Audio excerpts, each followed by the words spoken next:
गुरुदेव, वचन क्या होता है? जैसे कि हम लोगों ने सुना है कि कोई किसी को कहता है कि वचन दो, और वचन तोड़ने से क्या होता है? देखो, आप लोगों को पता है कि मैंने जो है पिनाकी सिद्धि कराई थी, ठीक है। लोगों को वचनबद्ध किया कि भैया आप गुरुद्रोह नहीं करेंगे, अहंकार नहीं करेंगे, शक्ति का दुरुपयोग नहीं करेंगे, ठीक। तो ये शक्ति रहेगी, वरना ये लुप्त हो जाएगी, जहाँ से उठ रही वहाँ चली जाएगी। अब इसमें से कुछ लोगों ने करा, उनको पता भी नहीं, उन्होंने कर दिया, क्योंकि उनका नेचर वैसा है गुरुद्रोह करने का, गुरु की मारने का। तो जब उनका नेचर ऐसा है कि जो पढ़ रहा है उसकी मार लो, चाहे गुरु ही क्यों ना हो, तो उनको क्या पता चलेगा गुरुद्रोह क्या होता है। उन्होंने करा, बाद में हमारे पास मैसेज आ रहे, गुरुजी कुछ हो नहीं रहा है, दिख नहीं रहा है, समझ नहीं आ रहा है, हो नहीं रहा है। तो हमने कहा भैया करो साधना।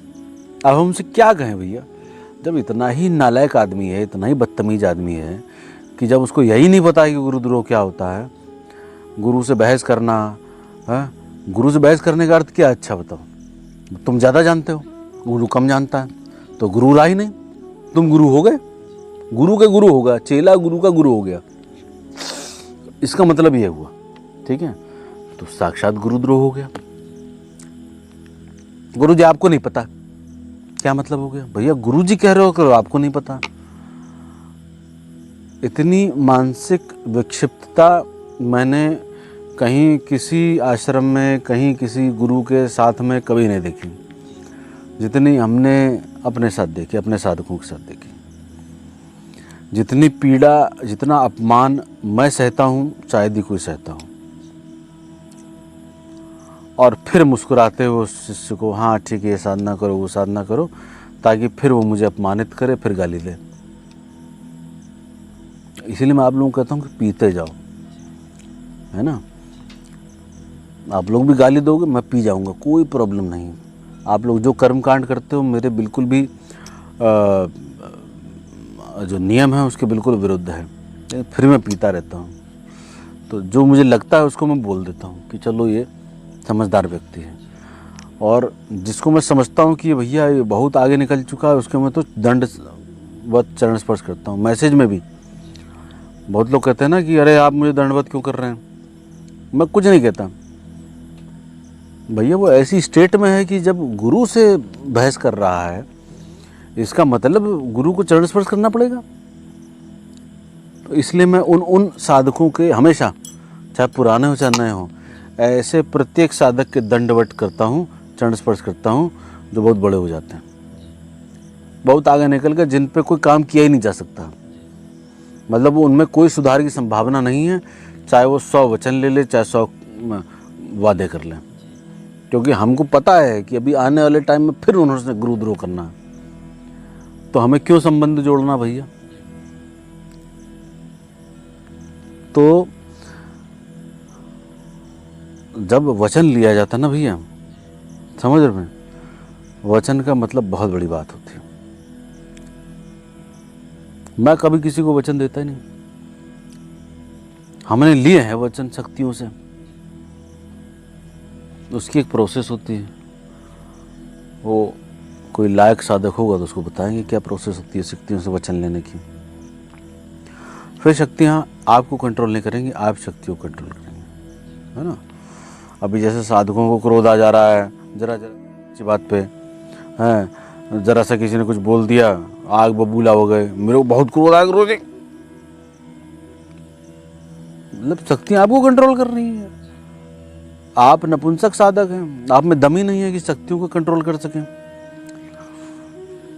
तो शक्तियों को कंट्रोल करने के लिए एक है कि वचनबद्ध किया जाता है, तो फिर आप शक्तियों को कंट्रोल करते हो, शक्तियाँ आप कंट्रोल नहीं करते। जिसका काम पे कंट्रोल नहीं, जिसका जबान पे कंट्रोल नहीं, जिसका बुद्धि पे कंट्रोल नहीं, जिसका अपनी इंद्रियों पे, बुद्धि पे, क्रोध पे, किसी पे कंट्रोल नहीं, तो समझ लेना शक्तियाँ उसको नचा रही हैं, उसको पता नहीं चलेगा भैया, चाहे जितना भी आज्ञा चक्र उसका और सहस्त्रार और मूलाधार सब जागृत हो, उसको कभी पता नहीं चलेगा। इन सब से कोई लेना देना नहीं है, इन सब चीज़ों का, कुंडली फुंडली से कोई लेना देना नहीं। शक्तियों का अपना अलग गेम चलता है। वो जब आप कंट्रोल करेंगे आपको बिल्कुल एकदम ख़त्म कर देंगे, पता नहीं चलेगा, सारे अंग छिन्न भिन्न हो जाएंगे। तो वो आपको धीरे धीरे खाती रहती हैं, आपको पता चलता नहीं है। तो वचन बहुत बड़ी बात होती है। तो हमने तो आज तक कभी किसी को वचन दिया नहीं, ठीक है, क्योंकि हमको पता है कि सामने वाले का क्या क्षमता है, क्या औकात है, क्या सीमा है, क्या मर्यादा है। तो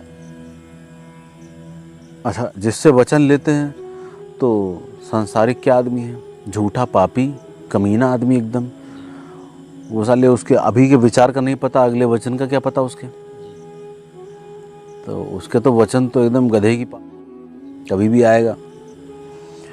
तो वचन तो कुछ भी नहीं होता है। आपका जो प्रश्न है ना, वचन, वचन भैया होता था सतयुग में, ठीक है। कलयुग में किसी का कोई वचन नहीं होता।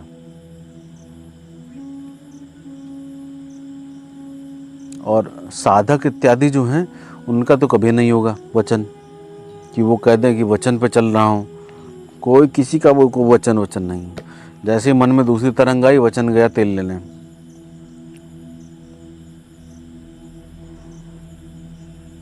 लेकिन जब वचन लिया जाता है ना, हमको पता है उसकी ताकत। वचन की ताकत इतनी होती है कि आप पूरे पृथ्वी को तहस नहस कर सकते हो, इतने वचन की ताकत होती है। लेकिन आपके अंदर वो बल होना चाहिए जो उस वचन को कैरी कर सके। कैरी करने का मतलब क्या है फिर? कैरी करने का मतलब यह है मुझे कि आपने वचन लिया, अब चाहे दुनिया इधर की उधर हो जाए, आप उस वचन पर अटके रहोगे। विमल जी ने मुझसे बोला, गुरुजी मैं तो आप पे विश्वास करता हूँ 100%, 1000%। दुनिया का प्रत्येक व्यक्ति मेरे सामने आके कहे कि ये गुरु के चक्कर मत पड़ो, बहुत हरामी है, वशीकरण करके रखा हुआ, इनको बोलते हैं ना, वशीकरण करके रखा हुआ, ये करके रखा है, तुम्हारी बुद्धि घुमा दी, ये कर दिया, है ना। और भी चेलों को सब बोलते ही हैं। तो इन्होंने हमें वचन दिया ऐसा, ठीक है। इनके सामने मुझे छोड़ के दुनिया में मान लो 500 करोड़ लोग हैं, 1000 करोड़ लोग हैं, 1 लाख करोड़ हैं, जितने भी लोग हैं, सब इनके सामने खड़े हो जाएं कि यार ये बहुत हरामी आदमी, ये बहुत लड़कीबाज आदमी, बहुत दारूबाज, बहुत गलत आदमी है, धोखा कर रहा है, तुम्हारी ज़िंदगी बर्बाद कर रहा है, तुम क्या करोगे, चला जाएगा शरीर छोड़ के, 5-10 साल बाद क्या करोगे। ऐसे ऐसे प्रपंच इनके साथ रखेंगे कि इनको कुछ ना कुछ मानना पड़ जाएगा। वचन से हट गए, वचन टूट गया। और जिस व्यक्ति का वचन टूटा, समझ लो वो व्यक्ति कभी अपनी रीढ़ पर खड़ा हो ही नहीं सकता अगर उसने वचन लिया था। सिर्फ शाब्दिक नहीं होता है वचन बोलने से, वचन शाब्दिक नहीं होता है, वचन आत्मा से होता है।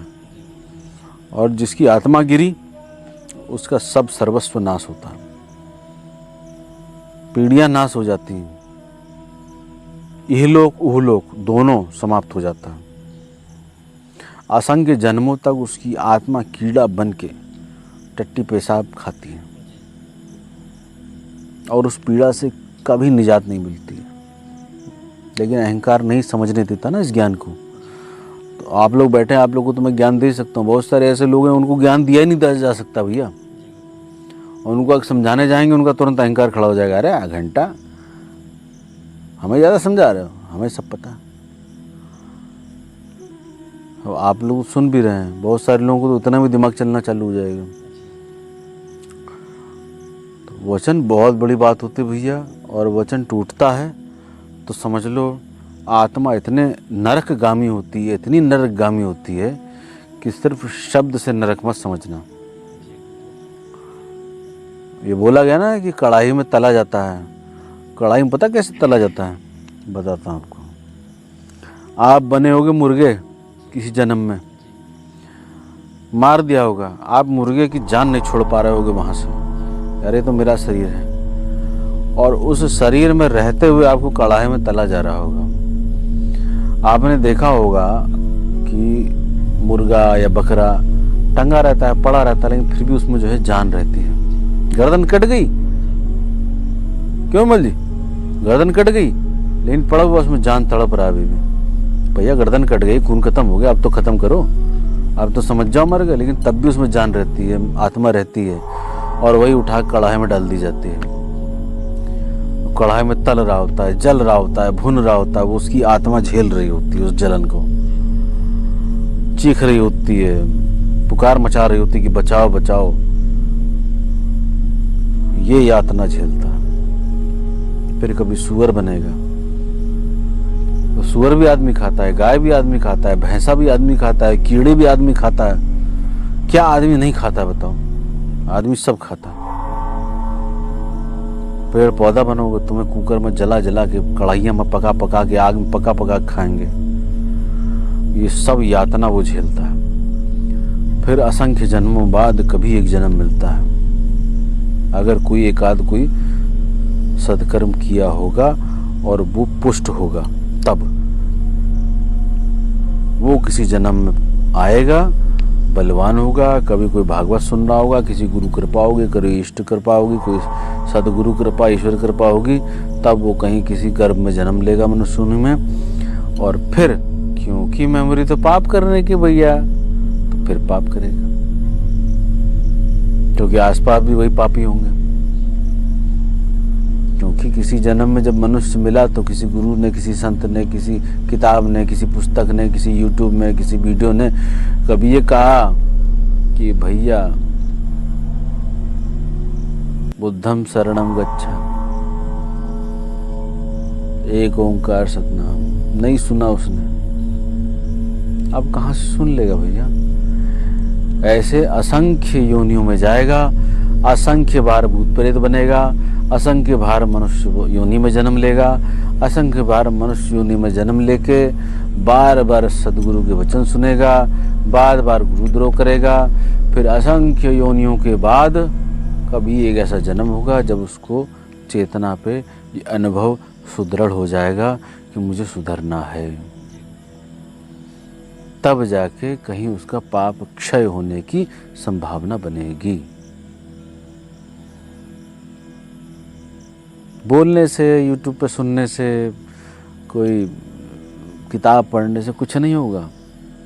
जो होना था बचपन में होना था भैया। अब किताब पढ़ोगे, मैंने पहले बताया, बुद्धि में, मेमोरी में आ जाएगा, बहुत स्मार्ट हो जाओगे। 2-4 शब्द और सुधर के, संभल के, चुन के बोलोगे, बस इतनी सी बात हो जाएगी।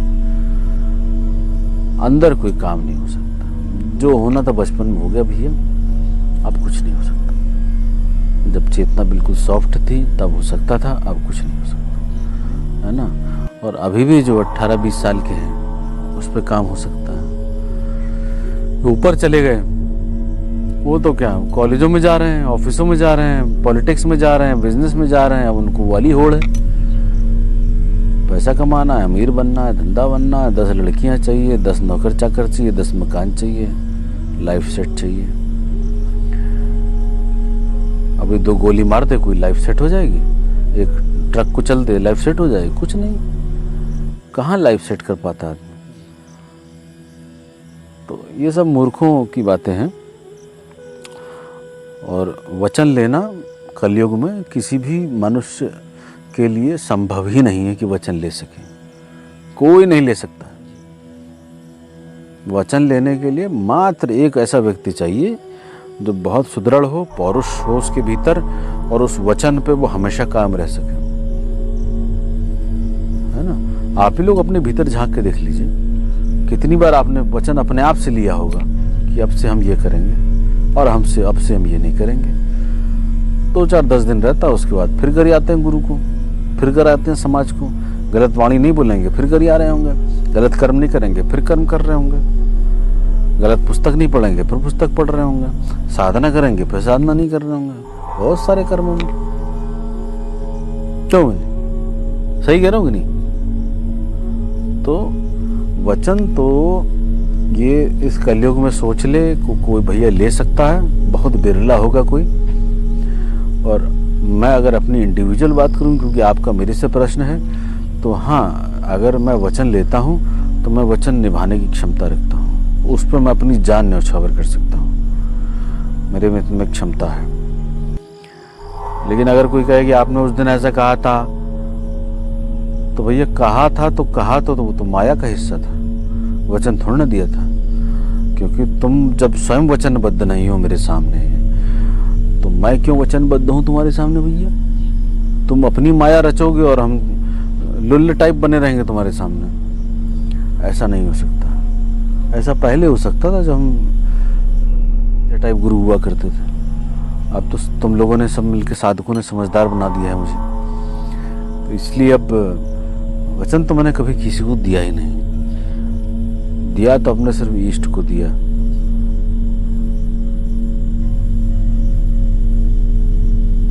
और वो भी सीक्रेट है। हाँ, तो पहली बात तो कभी किसी को वचन देना नहीं चाहिए, क्योंकि वो पूरा ही नहीं कर सकता। जिसका मन है वो वचन प्रिंस कभी दे ही नहीं सकता है।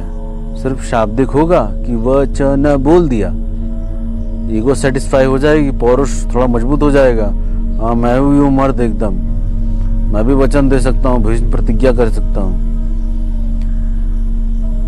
लेकिन वो सिर्फ अपने मैं को मजबूत कर रहा है उस वचन शब्द को बोल के, क्योंकि उसने सब सुना हुआ। वचन बहुत बड़ी चीज होती है। लेकिन अभी उसके सामने 10 लौंडे खड़े कर दो कि तुम्हारा गुरु हरामी, तुम्हारा गुरु ये, तुम्हारा गुरु भाई ये, तुम्हारा माता ये, पिता ये, चाचा ये, मौसा ये, तुम्हारा मंदिर ये, तुम्हारा ईश्वर ये। अभी सब दिमाग में कंफ्यूजन आएगा, फिर वैसी हो जाएंगे। वचन गया तेल लेने, भूल ही जाएंगे कि वचन भी जैसी कोई चीज थी। समझ रहे हो? तो वचन तोड़ने पे पाप की नदियां बहती हैं उसके भीतर से, फोड़े लग लग के मरता है। युवा में तो नहीं पता चलता है ना, ऊर्जा ज्यादा तीव्र होती है। जैसे युवा क्षीण होता है, खूब मरता है, खूब पीटा जाता है लोगों के द्वारा, और रोता है, तब कोई सुनने वाला नहीं होता, कोई सुनवाई नहीं होती। एक नहीं, हजारों देख लिए मैंने।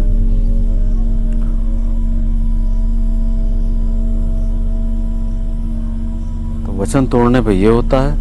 और वचन ऐसी चीज है कि वचन अगर आप लेना जानते हैं, पहली बात तो वचन लेना कलयुग में कोई नहीं जानता, सीधी बात भी है, ठीक है। कोई अगर वचन जानता है ना, तो वो बहुत कुछ कर सकता है, बहुत कुछ कर सकता है। संकल्प की शक्ति बहुत मजबूत होती है। बड़े बड़े अघोरियों के चेले मेरे पास आते हैं, कह रहे हैं संकल्प का मंत्र है। उनको बता देते हैं भैया संकल्प का मंत्र ही नहीं, उनकी हवाइयाँ उड़ जाती हैं। ऐसा कैसे हो सकता है?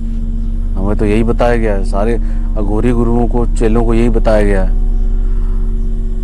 मार्केट में क्या चल रहा है आप देख लीजिए। संकल्प मंत्र ही नहीं पता, वचन ही नहीं पता, शक्ति से कैसे वचन लेते हैं ये नहीं पता। और बड़े बड़े अघोरी दरबार खोल के बैठे हुए बड़े बड़े स्थानों पर, यही नहीं पता है संकल्प मंत्र क्या होता है। शक्ति आ जाए सामने तो फटे ना हमारी। बड़े से बड़ा अहंकारी हो, बड़े से बड़ा तुर्रम खां हो, बड़े से बड़ा तुर्रम खां हो, शक्ति सामने आ जाएगी तो फट के चौधी हो जाएगी। गारंटी से बता रहा हूँ, चाहे जितना बड़ा सूरमा हो।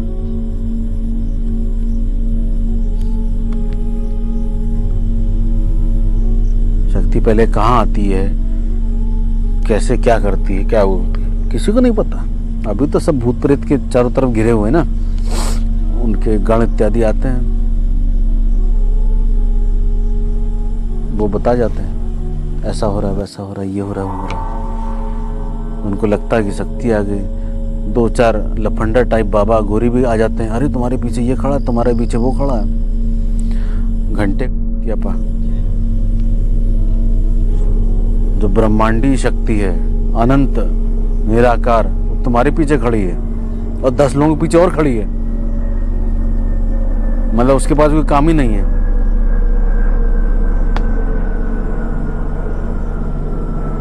हमारे चेले चपाटे जाते हैं ना इधर उधर घूम घाम के,